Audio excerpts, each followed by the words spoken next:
Essa é a história da terceira guardiã, a portadora da cesta de responsabilidades. Aquela que pesa a verdade estava sentada em sua cabana, olhando para as paredes de barro feitas de lama e folha. Os ramos de suporte de sua cabana circular eram feitos de bétula.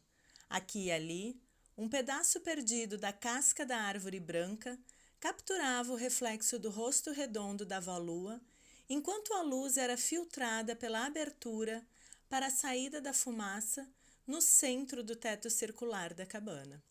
Nessa noite quente, ela não precisava da fogueira e se contentava em sentar-se em Tioe, a quietude.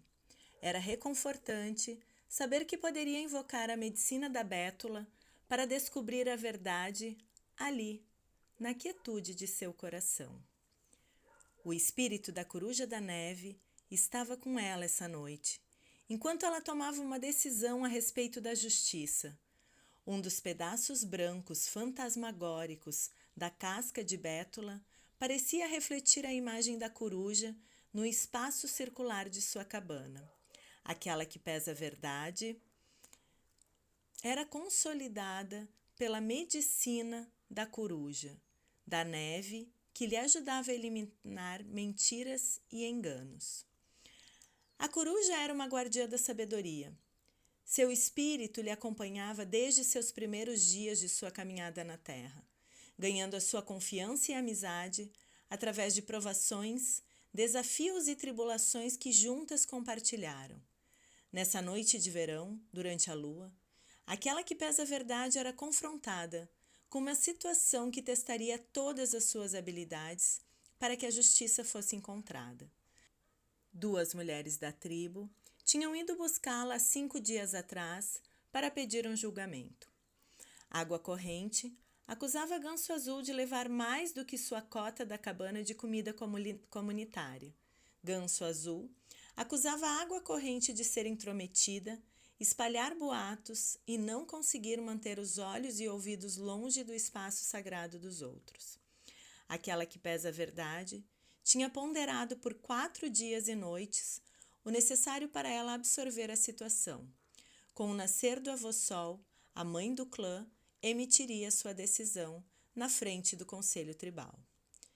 Para ver além das ilusões cheias de fumaça dessa situação difícil, aquela que pesa a verdade abordou a direção leste no amanhecer do primeiro dia de seu processo de tomada de decisão. Ela ofereceu seu cachimbo ao avô-sol e pediu clareza e iluminação espiritual. Em seguida, ela agradeceu pelo dom de ver e sentir a clareza que o vento leste lhe enviaria, abrindo espaço para a mensagem que chegaria em seu coração. Em seguida, ela carregou seu cachimbo e sentou-se em quietude para fumar os espíritos de cada relação que fora solicitada. A cada baforada, ela sentia a medicina e as forças dos espíritos do Oriente entrarem em seu corpo. A fumaça do cachimbo flutuava em direção à nação do céu, criando uma agitação no vento leste, trazendo a clareza que ela procurava. O vento leste a lembrou de que quando a clareza era buscada com amor incondicional, a luz do avô-sol iluminava a habilidade do vidente de abraçar a visão ampla sem preconceitos. Quando o cobertor púrpura da flor de sálvia, do céu noturno, se estabeleceu através da nação do céu, naquela primeira noite, aquela que pesa a verdade recebeu mais iluminação. Enquanto ela observava a tigela medicinal das estrelas. Mais tarde, durante o seu sono, seus sonhos foram preenchidos com mais visões e fatos esclarecedores sobre Ganso Azul e Água Corrente chegaram.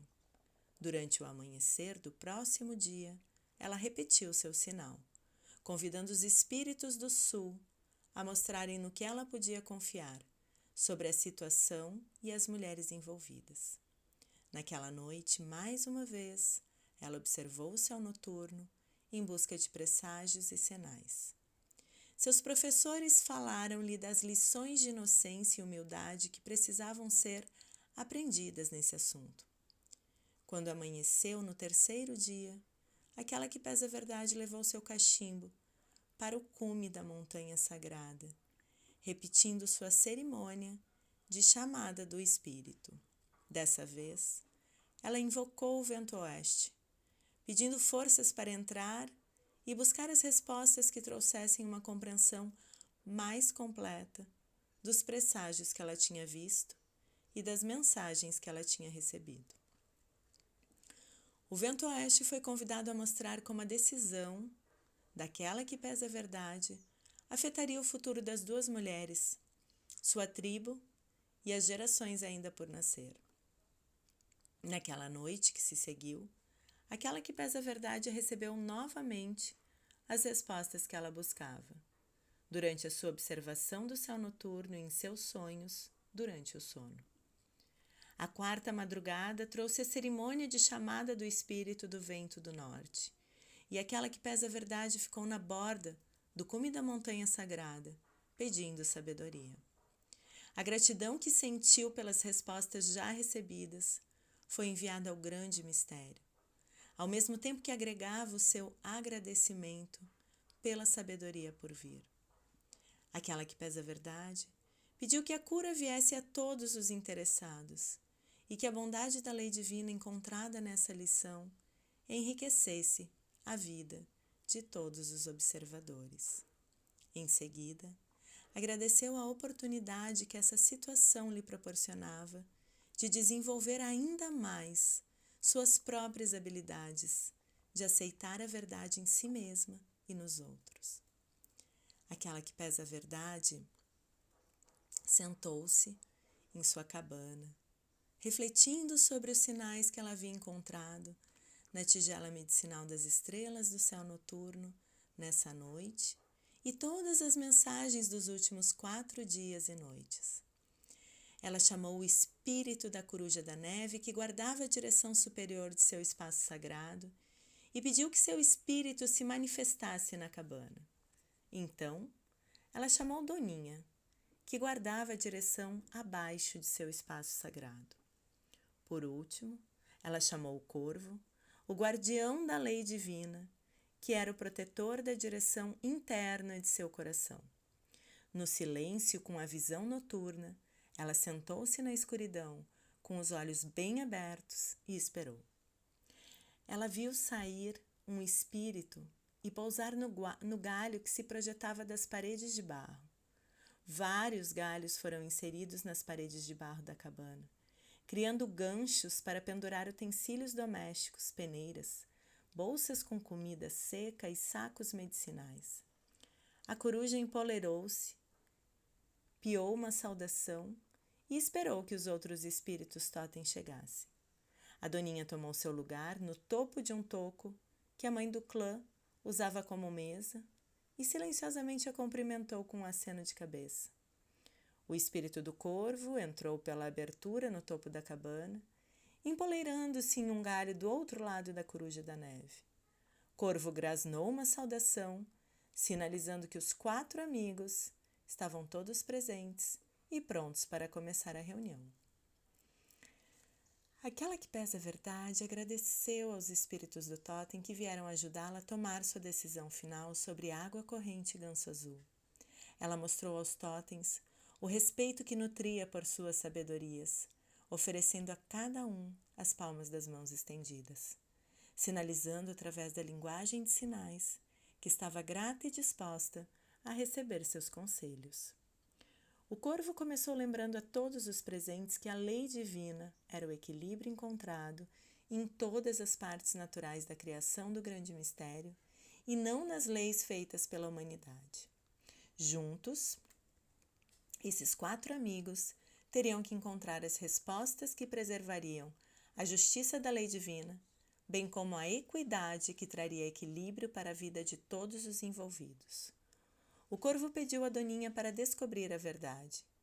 Como ela era o detetive do reino das criaturas, Doninha podia usar a sua medicina, a astúcia, esperteza, engenhosidade e observação do óbvio para trazer a verdade à luz.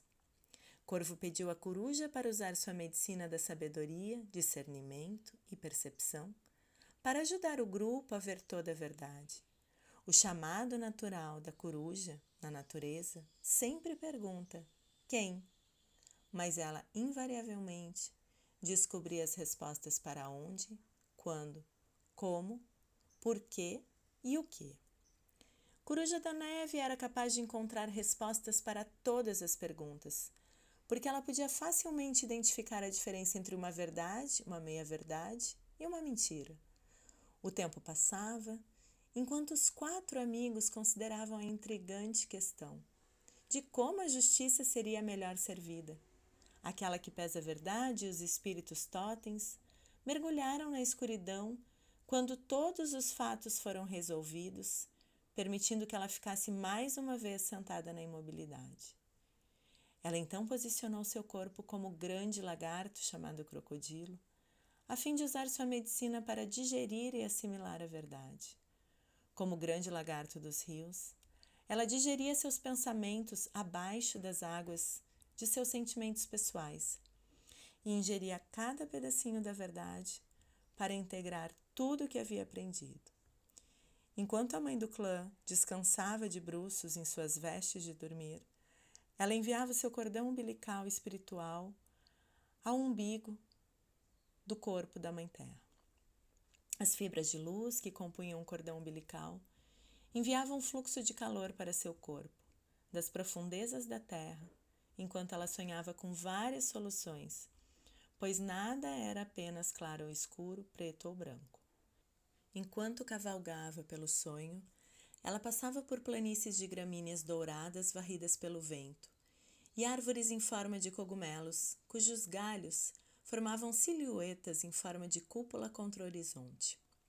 Cada vez mais rápido, ela cavalgava pela paisagem dos sonhos até que as listras no corpo da zebra se desfizeram em uma massa de luz radiante, confundindo-se com seu próprio cabelo, que voava livremente com o vento, e seu corpo, que se tornava uma extensão viva do galope na forma de sua companheira de 4 patas. De repente, a paisagem dos sonhos mudou e as duas se encontraram em outro cenário. A zebra parou em frente a uma gruta cheia de samambaias, onde água pura e limpa caiu sobre uma plataforma calcária em uma piscina transparente logo abaixo. Aquela que pesa a verdade desmontou ao ouvir a cachoeira. A gruta estava salpicada de minúsculas flores azuis e laranjas. Ela percebeu algo se movendo atrás do véu de água. Guaxinim emergiu, os olhos brilhando dentro de sua máscara negra de bandido, sorrindo como se esperasse a chegada da mãe do clã. Olá, mãe. Já se passou muito tempo desde que nos olhamos nos olhos. Posso ver que você se saiu bem, disse Guaxinim. Aquela que pesa a verdade sentiu o calor da saudação de Guaxinim bem no fundo de seu ventre, enquanto ela avançava para cumprimentar seu velho amigo. Meu coração está pleno, pequeno bandido, respondeu a mãe do clã. É bom olhar em seus olhos novamente. Que palavras de sabedoria você tem para mim agora? Bem, mãe, eu ainda sou o protetor dos oprimidos, fracos, frágeis e idosos. Minha medicina se torna mais forte a cada dia, enquanto a ganância e a desigualdade continuam a capturar os corações da tribo humana. Eu vim para lhe dizer que, quando você tomar a sua decisão com o nascer do avô Sol, você pode querer considerar os direitos daqueles que dependiam dos depósitos de alimentos comunitários, mas não recebiam a sua parte, a fim de deixar mais para os outros. Esses membros de sua tribo têm plantado, colhido e armazenado tanto quanto os outros, mas em sua mansidão e humildade eles optaram por cuidar dos necessitados, pegando menos de sua parte. Guaxinim revelou a peça que faltava para o confronto entre água corrente e ganso azul. Os direitos daqueles que foram inadvertidamente afetados pelas ações de ambas as mulheres teriam que ser considerados. Em seu sonho, aquela que pesa a verdade podia ver a zebra bufando e dando patadas no chão, chamando a sua atenção. A zebra relinchou e então falou. Nada nunca é preto e branco, não é mesmo, mãe? O sonho se desvaneceu, fazendo com que aquela que pesa a verdade movesse seu corpo, desligando-se da paisagem onírica, retornando seus pensamentos para o calor em sua barriga que estava sendo alimentado pela Mãe Terra. O cordão umbilical mesclava todos os sentimentos que ela havia encontrado durante os 4 dias e noites anteriores, com a sabedoria acumulada por seus totens espirituais, bem como com os lembretes coletados em seu sonho. Juntos, a massa de sentimentos, impressões, fatos e sabedoria revirava dentro de si, dando-lhe muito para digerir antes do nascer do avô Sol. Aquela que pesa a verdade revisou a acusação de Água Corrente em detalhes. Água Corrente havia dito que Ganso Azul pegara mais do que sua parte de comida, que fora plantada, cuidada, recolhida e armazenada por todos os membros da tribo. Se Ganso Azul tivesse acumulado mais comida para sua família do que cabia a ela, a mãe do clã estava preocupada com a questão mais profunda, de por que Ganso Azul teria feito tal coisa. A Doninha havia mostrado àquela que pesa a verdade a dor que Ganso Azul guardava em seu coração, tendo perdido seu filho para morrer de fome há 2 invernos passados. Coruja tinha percebido a artimanha que Ganso Azul tentou empregar quando acusou Água Corrente de ser intrometida, em um esforço para esconder os seus medos de ser pega e de perder outro filho para a fome. Ganso Azul estava ferida e não foi capaz de se curar da perda de seu filho, porque ela se culpava por não ter reunido comida suficiente para sua família. Água Corrente era outro assunto. Fiel ao seu nome, sua risada era como as melodias dos riachos, mas a sua fraqueza era correr para denunciar os outros, não importando quão pequena fosse a suposta ofensa. Era verdade que Água Corrente não guardava seus próprios conselhos ou seus olhos e ouvidos para si mesma. O espaço sagrado era mantido em condições de vida tribal, observando uma certa dose de polidez. Essa era a regra para uma vida feliz e boa, e exigia que todos os membros da tribo desviassem os olhos quando a vida pessoal das outras pessoas pudesse ser vista. Qualquer coisa que fosse inadvertidamente ouvida de passagem era considerada uma informação privilegiada para não ser repetida em respeito ao espaço sagrado do outro. Água Corrente era certamente uma pessoa intrometida, na maioria dos casos, devido à necessidade de ser notada, e era conhecida por criar vários problemas no passado. Seu comportamento decorria de nunca ter sido reconhecida quando criança, de viver em uma família de muitos filhos, com os pais muito ocupados, tentando prover as necessidades físicas para alimentar as necessidades emocionais dos jovens. Durante a sua infância, Água Corrente desenvolveu uma personalidade fofoqueira, descobrindo que ela poderia chamar a atenção se se comportasse e usasse uma atitude hipócrita para apontar as ofensas dos outros. Mas o tipo de atenção que Água Corrente recebia era evasão e desconfiança. Em sua própria confusão sobre se estava sendo notado ou não, Água Corrente havia efetivamente se isolado das amizades verdadeiras. Ganso Azul estava agindo com a velha dor e medo. Água Corrente estava agindo por causa da ferida e da necessidade de ser amada e reconhecida. Cada mulher sentou em um lado do grande espelho esfumaçado, projetando o que cada uma supunha ser verdade, na ilusão esfumaçada que poderia confundir o observador mais astuto. Aquela que pesa a verdade tirou o alimento de que precisava do cordão umbilical espiritual que ela havia enviado para o corpo da Mãe Terra e se livrou do problema dormindo até o amanhecer. Pouco antes do meio-dia, aquela que pesa a verdade trocou as suas peles de gamo e vestiu seu traje. A pele de corça de 6 trajes foi curtida e depois trabalhada com carvão e sebo, produzindo as peles enegrecidas com as quais ela havia feito e vestido as perneiras e os mocassins. A mãe do clã alcançou atrás da prateleira de barro de sua cabana e pegou um pacote especial. Com cuidado, ela desembrulhou a máscara de corvo, que ela havia esculpido há muito tempo, e colocou em seu rosto. Cada pena preta da máscara de corvo fora fixada com uma cola que aquela que pesa a verdade produziu, com cascos de búfalo lascados e fervidos em água. Ela havia passado 2 luas no processo criativo e estava satisfeita com o resultado, mesmo agora, depois de tantos invernos. A conta da máscara era amarela, simbolizando que a lei divina era plena do amor incondicional, como o amarelo do avô Sol. Os olhos da máscara eram vermelhos, representando a fé da guardiã da lei divina, que sabia que aceitar a verdade era um ato de humildade. Quando o avô Sol estava no auge de sua jornada pela nação do céu azul, aquela que pesa a verdade sentou-se em seus trajes completos no meio do conselho tribal.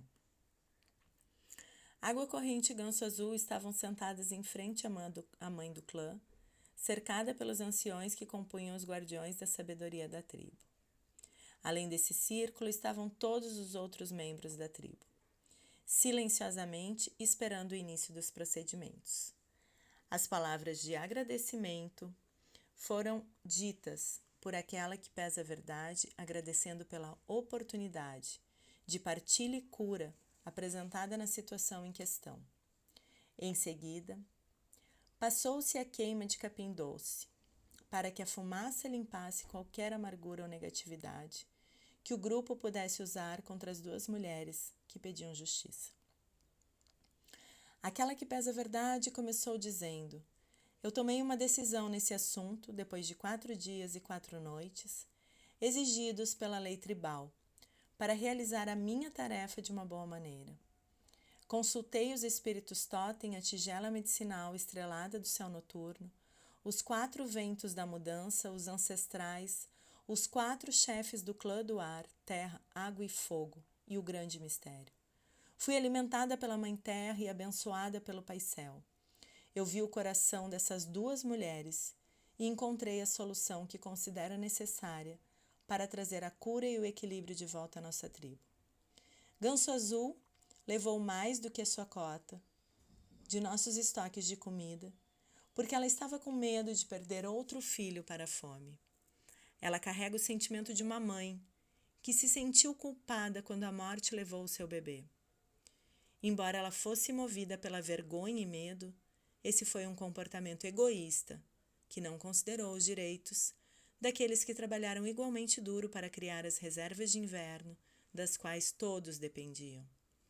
Para Ganso Azul trilhar o caminho da beleza novamente, ela deverá devolver a porção extra que pegou. Então, ela deverá ir para a floresta, coletar o dobro da quantia que ela roubou secretamente das provisões tribais. As frutas vermelhas, tubérculos selvagens, nozes e verduras que ela coletar deverão ser distribuídas igualmente a todas as famílias que perderam um ente querido pela fome na última lua. Quando essa tarefa estiver concluída, Ganso Azul passará 1 mês com cada família, compartilhando a história de sua perda e ouvindo a história da perda que cada família experimentou. Durante as próximas 13 luas, Ganso Azul cuidará de diferentes crianças que perderam seus pais pela fome. Durante cada ciclo lunar, ela deverá tratar como se fosse seu cada criança que cuidar. Água Corrente falou fora de hora quando fofocou sobre Ganso Azul, não respeitando o direito natural de cada membro tribal de determinar por si mesmo qual é o comportamento correto com base em seu ponto de vista sagrado. Água Corrente deve acompanhar Ganso Azul como uma companheira silenciosa, auxiliando-a na reunião dos alimentos e enquanto ela visita cada família enlutada. Água Corrente não tem permissão para falar durante o tempo em que ajudar Ganso Azul, nem deve falar do que ouviu e viu, em qualquer momento, pelas próximas 13 luas. Água Corrente não falará nada, ela vai apenas ouvir. Ela vai ajudar a Mulher Medicina e a mim durante as sessões de cura e aconselhamento, mas ela está proibida de falar sobre qualquer coisa que ela veja ou ouça a qualquer momento do futuro. Ambas as mulheres reaparecerão perante este conselho em 13 luas. Danarro, Está decretado. As 13 luas passaram rapidamente. O conselho tribal se reuniu novamente.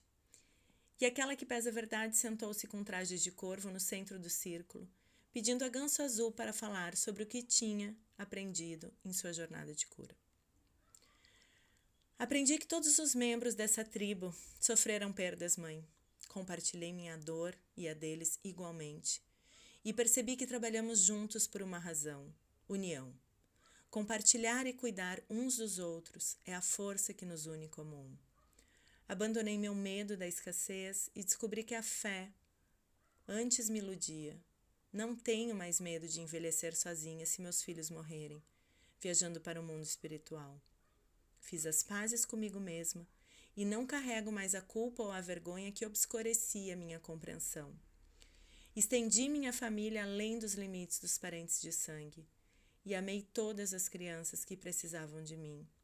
Através da perda de parentes, cada adulto e criança enlutada compartilhou comigo um vínculo comum que foi criado.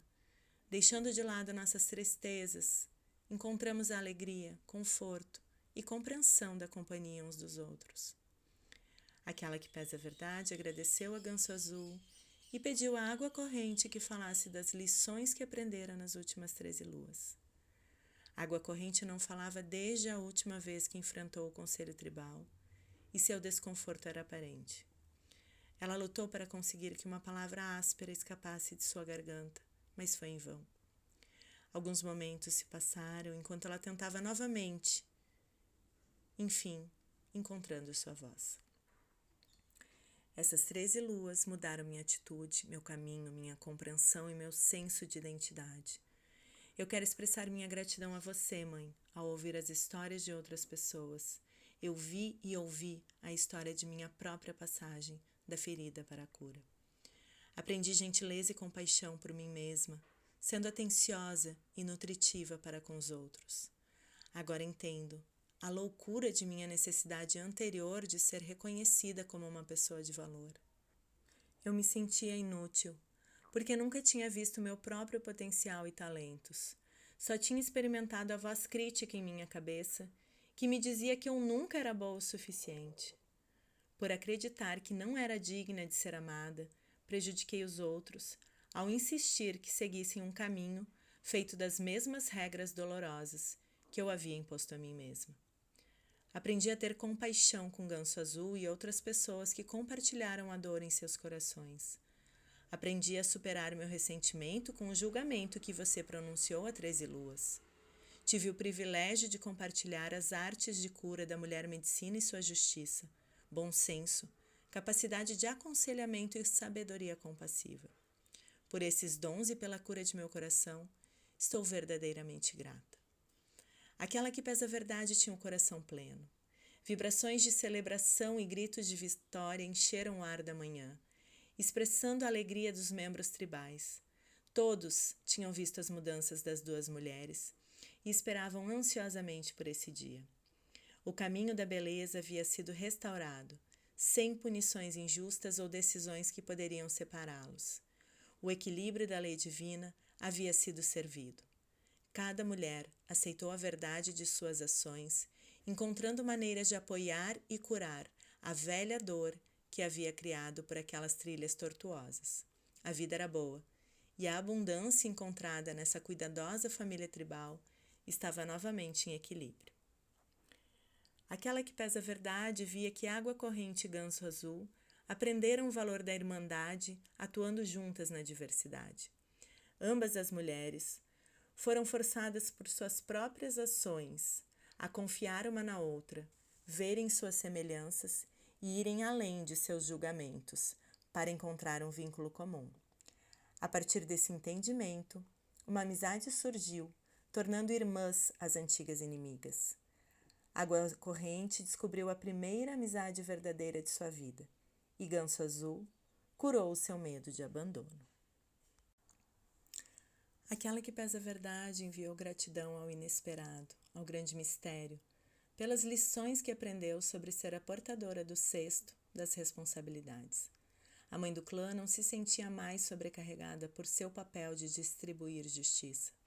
Ela percebeu que todo duas pernas carrega o fardo de ser responsável por suas próprias ações. Para crescer, cada ser humano escolhe as lições que precisa aprender, acrescentando as experiências ao cesto de responsabilidades que carrega em sua caminhada pela Terra. A responsabilidade de aceitar a verdade dessas lições é deixada para o indivíduo, determinando se a pessoa se sente sobrecarregada ou liberada pelas experiências. A partir desse dia, aquela que pesa a verdade sempre seria lembrada como corvo, que com seu grasnido leva o vento a todas as nações. A lei divina trará vida abundante para todas as nossas relações, se alimentarmos nossa bondade e matarmos de fome a sombra, que é alimentada pela velha dor. Só então, a humanidade aceitará a verdade, entendendo que o grande mistério criou todos os duas pernas para caminhar em beleza, como vasos vivos e amor.